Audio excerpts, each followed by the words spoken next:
just a little personal story about how this works, right? I did some coaching for City Year London about a month ago, and just the way it worked out was the woman who had me come in was following me on Facebook. She had added me as a friend at some point a while back, and she was following my status updates, and she saw the coaching I was doing for other charities. So it just kind of makes sense, right? And the reason she had added me is because her boyfriend had added me, and she had been kind of noticing some things that he commented on, and I had met him for about 2 or 3 minutes at an event kind of like this. We didn't really get to chat much. We didn't connect that deep, but enough for us to kind of make an online connection, and then, but you know what I'm saying? So like it's a little bit of a human connection in real life and a little bit of social media connection, but she saw what I was up to, and she engaged me, and I got the job for City Year London. Now I'm going to come back to this later, because I know that one of the questions I was talking to some people earlier was, well, I'm interacting a lot on social media, but it's not really churning into any business or anything. So I'll come back to this and explain how some of the points I'm going to talk about in a bit would help to make that happen. Because it's not just connecting. You want to connect and then turn it into fundraising or some kind of client. So how do we connect? Google Groups, right? You can go and join a group in your interest or in some of the interests of your organization or your company, and just to start conversations, just like you would at a party. So say, what's somebody's organization or business? What is it? What is you do a trust fund? Was that what it was? Yeah. So what kind of events would you go to? Live events.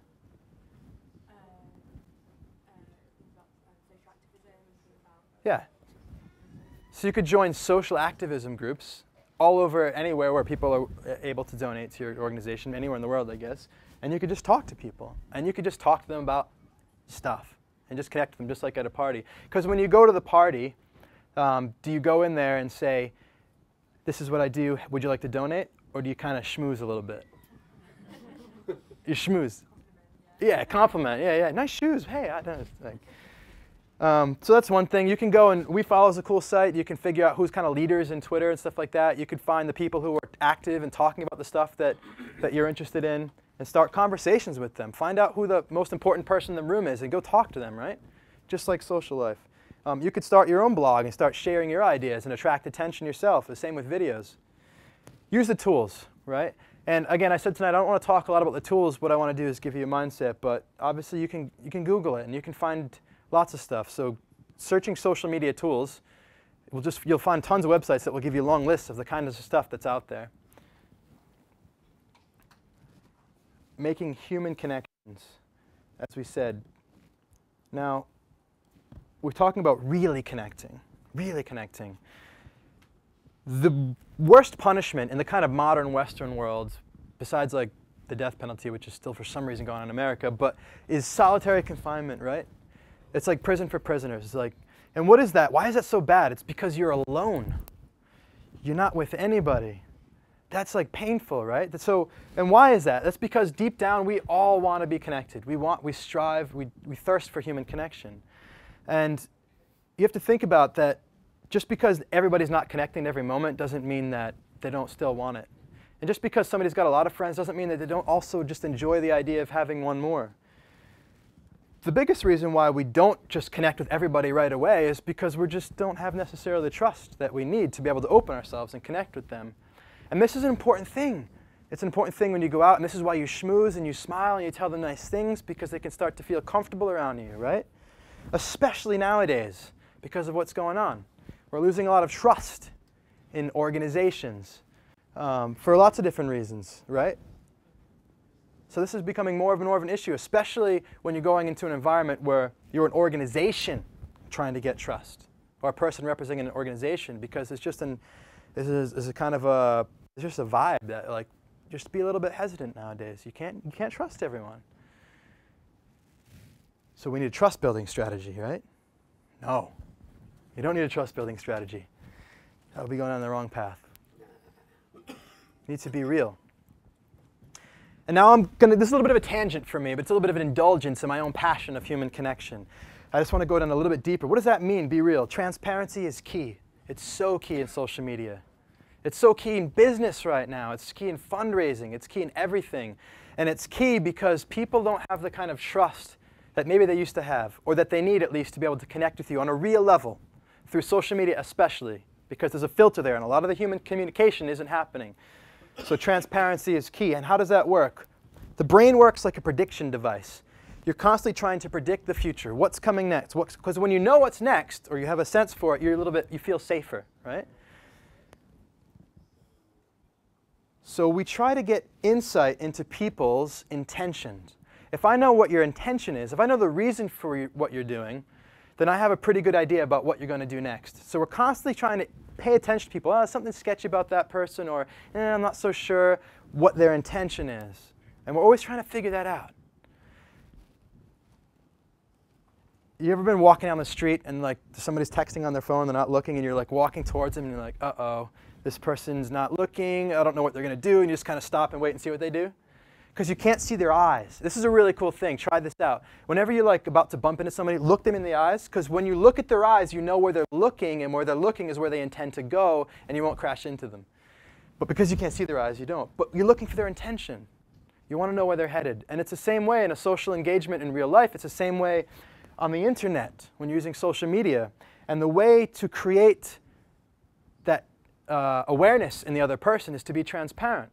Because when we're not transparent and we're filtering stuff, our communication is kind of mixed up, it's spotty, and they can't get a clear picture to what it is we're really all about and to where we're headed.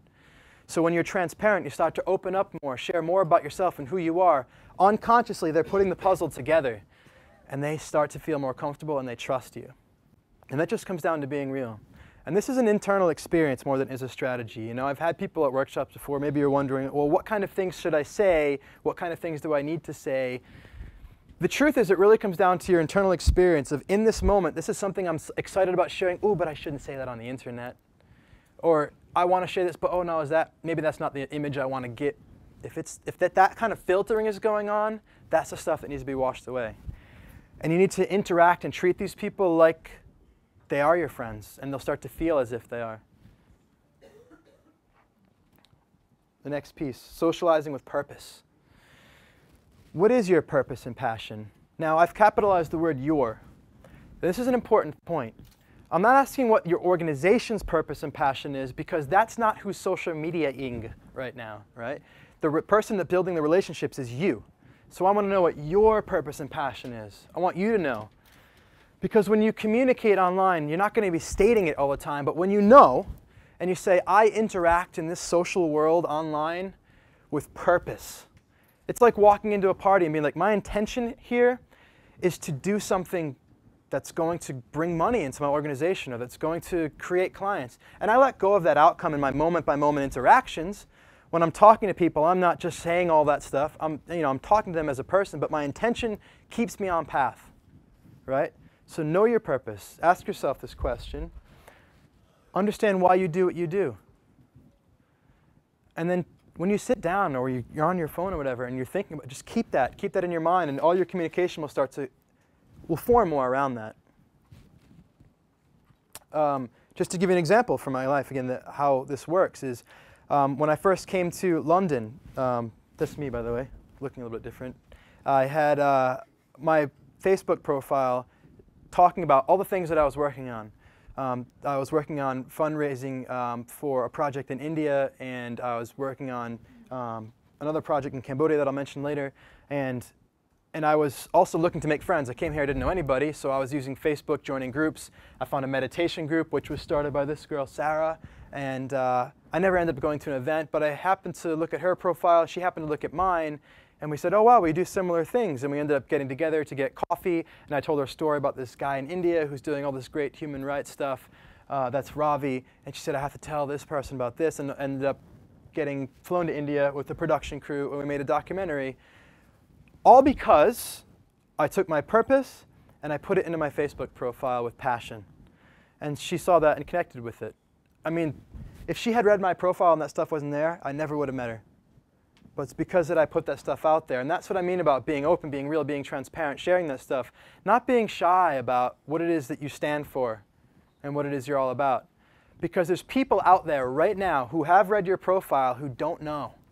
We are so deluded. I mean, I see this over and over again. I'm like, I meet somebody like, you haven't read my Facebook profile? Like, didn't you know that I do this and that? Like, we just assume that everybody's, that they've read through it. And that almost contradicts kind of what I've said, because there's people reading it that don't know what you do. So I think both things are true. So let me just back up a second. Both things are true. The people that read it that haven't seen, that aren't knowing the things that would be there. And there's people that aren't reading it because you haven't engaged them enough to bring them forward into it.